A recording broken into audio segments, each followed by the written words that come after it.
Le Grand Matin Sud Radio, 7h-9h, Jean-Jacques Bourdin. Lévy, bonjour. Bonjour Jean-Jacques, bonjour à tous. Vous vous interrogez sur les priorités de nos gouvernants. Eh bien oui, je vais vous parler du PSG et du capitaine Dreyfus. Ah, voilà. c'est pas... Oui, alors parce que ce week-end a quand même prouvé que l'État ne parvient plus vraiment, bon c'est pas très nouveau, à garantir la sécurité des rassemblements populaires, et pour cause, on le redit à chaque fois, les sanctions sont peut-être difficiles à mettre en œuvre, mais très souvent elles sont dérisoires ou absentes. Alors, ce que dit le Figaro, il parlait des gardes à vue à Paris, et il dit qu'il y a eu à la fin 13 déferments au tribunal. Donc je suppose qu'il y a là-dedans les quelques majeurs. Et moi j'y étais samedi soir. Enfin c'était à côté de chez moi beaucoup. Il y avait vraiment beaucoup de très jeunes, des gamins, excusez-moi de l'expression. Bon, il y en a beaucoup qui vont avoir des sanctions comme des contributions. Ils vont être convoqués devant un délégué du procureur. On va leur demander de faire une contribution citoyenne. Bref, ils vont avoir des petites tapes sur les doigts.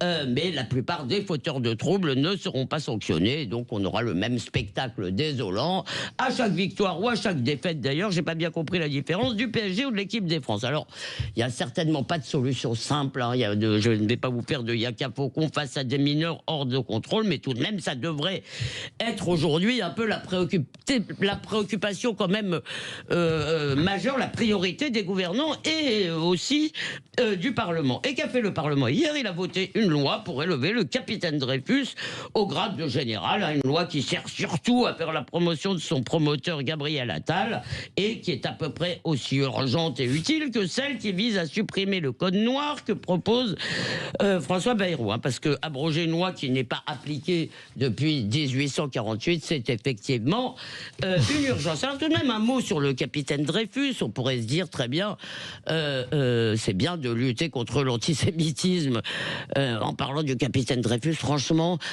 tout le monde sait que le capitaine Dreyfus était innocent. C'est peut-être réparer une injustice parce qu'en fait, il n'a pas fait carrière. Quand il est revenu de l'île du Diable, il a fait la guerre, mais il n'a pas fait carrière. Mais enfin bon, franchement, je ne crois pas qu'on va lutter contre l'antisémitisme d'aujourd'hui en s'agitant contre celui d'hier, puisque quand même l'affaire Dreyfus, c'est quelque chose d'assez connu pour ceux qui connaissent l'histoire. Ceux qui ne la connaissent pas ne connaîtront pas. Bref, je crois quand même que c'était pas l'urgence. Voilà. Bien, mais à vous entendre, les pouvoirs publics ne devraient s'occuper que de sécurité et de délinquance. Alors en tout cas, c'est que les Français reprochent à leurs gouvernants. Quand j'entends nos auditeurs, je ne me rappelle pas qu'il y en ait un seul qui a un jour appelé pour dire écoutez, c'est quand même scandaleux que le code noir n'ait pas été officiellement abrogé. C'est scandaleux que le capitaine Dreyfus, qui a été, je précise, réhabilité, bien sûr.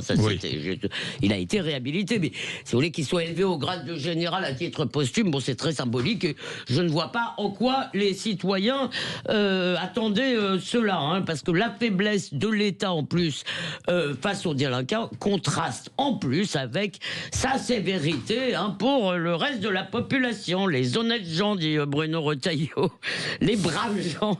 Alors l'interdiction de la cigarette à l'extérieur, permettez-moi quand même d'y revenir une seconde, ça me semble être une mesure punitive pour les fumeurs plus qu'une protection pour les autres. Et là encore, je vois un contraste, si vous voulez, face, si vous voulez, à tous les fauteurs de troubles, d'ailleurs, quels qu'ils soient.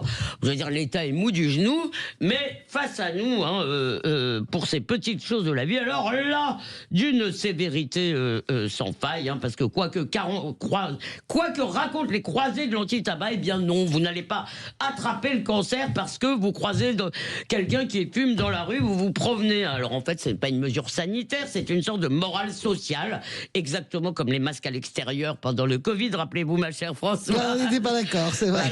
Voilà. Alors je voulais vous dire, vous citez une des phrases de Céline que j'adore, il disait « Tous les plaisirs de pauvres un jour seront interdits », eh bien nous y sommes, et quant à moi, j'arrêterai de fumer dans la rue quand on pourra s'y promener sans risque. Alors, Françoise de Gois. Oui, alors fumer dans la rue, c'est quelque chose, moi qui suis une fumeuse, mais encore c'est rien par rapport à Milan, par exemple. Dans la ville de Milan, vous ne pouvez plus fumer dans la rue. Non mais parle de Paris, parle de ce qui va t'arriver. Non, oui, la France est assez en retard. Mais je ne sais même, dans tout à fait en retard. Vous avez à Tokyo, vous avez à Tokyo. On va interdire le sexe. Non, mais vous avez à Tokyo des quartiers entiers à Tokyo déjà depuis 10 ans où vous ne pouvez plus fumer. Je trouve ça. C'est débile. Par contre, qu'est-ce que vous en pensez? Moi, je suis d'accord avec vous sur les interdictions. Ouais, trop d'interdictions. Non, mais dans les restaurants, c'était normal. Oui, dans les avions, c'était normal. Non, mais on se rend pas compte. On a oublié. Mais aujourd'hui. Mais il faut dire aussi, c'est Les l'irresponsabilité, encore une fois, de celui qui fume et qui pose sa cigarette, qui cache sa cigarette dans le sable, je suis d'accord, et bien sûr. son mégot de cigarette dans le sable. Qu'est-ce que vous voulez que je vous dise? C'est pas simplement ça. Il Vous faut savez, j'ai saisir. un ami qui a été condamné. Il me dit j'ai eu une amende à Paris parce que j'ai jeté mon mégot par terre. La police d'Hidalgo, je lui dis crois-le ou pas, la police d'Hidalgo a raison. Mais Ouais, bien sûr. alors vous savez, parce que je Bien vais quand même sûr, on vous ne dire jette pas son mégot Mais là, dans la il y a rue. autre chose. Est-ce que je peux en placer une, là, les Oui. gars? Merci. Non, mais attendez, on non, finit. mais je veux dire, la police d'Hidalgo, elle a raison. Et d'ailleurs, toute la mairie de Paris, maintenant, distribue des cendriers portables. Vous avez vu ça dans les tabacs? Maintenant, Moi, vous j'ai avez été plus dans les frappé par autre tabacs. chose. Parce que c'est très important. Une clope, ça met 25 ans. 25 ans, un mégot de cigarette à se dissoudre, si vous voulez, dans la nature. Vous imaginez. Donc maintenant, la mairie de Paris fait bien les choses. Vous avez dans tous les tabacs des petits cendriers portables que vous avez sur vous pour pas jeter Moi, vos j'ai clopes dans la rue. une chose, une remarque à faire. Pardon, ils présentent ça comme une mesure sanitaire, Françoise. Pardon. J'ai une remarque à faire, j'aurais changé de allez-y. sujet. Je trouve qu'on ne parle pas assez, on en a parlé ce matin, de ce qui s'est passé dans le Var. Si c'est confirmé que c'est un acte raciste, je ne sais pas, si c'est confirmé, c'est très grave. Bien sûr, c'est dramatique. C'est très, très grave. Parce que c'est commis par quelqu'un qui est nourri par une idéologie. Exactement. Si ça avait été C'est très, très l'inverse, grave. je pense que tout le monde serait au rideau. Ça serait la une de Et tout- c'est vrai de tout. qu'il y a un souci, il y a un problème de... Non, mais vous il faut être exagérez. prudent, hein. Pourquoi, quand il y a eu Faut être le prudent. meurtre dans la mosquée, quelqu'un l'a caché? Ah, il y a Enfin, eu des écoutez, bémols quand même, il y a eu Dans vachement le de mode de la bémols. mosquée, Non, non, le le meurtre... procureur procureur de Nîmes vient de dire ça n'avait rien de raciste. Eh bien, ce que je vais dans votre sens, mais tout le monde a néanmoins pensé, et tout le monde l'a dit, je suis désolé, que au moment du meurtre dans la mosquée, tout le monde a pensé, y compris C'est une que abomination, c'était bien sûr. un truc lié au fait que normalement dans une mosquée, pardon, j'ai encore du mal à le croire, à vrai Oui, dire. moi aussi, j'ai même du mal à croire aux conclusions de Mais je ne trouve pas du qu'il y ait procureur. minimisation d'un côté, c'est normal d'attendre. Si vous voulez, on ne va pas tous se jeter Mais on sur un se truc. jette, on se jette Oui, enfin, souvent parfois, on se sans jette un peu attendre, rapidement franchement, sur des sur choses, d'autres faits divers. vraiment d'autres faits allez, divers. Citez-moi, 8h23. Allez, 8h23.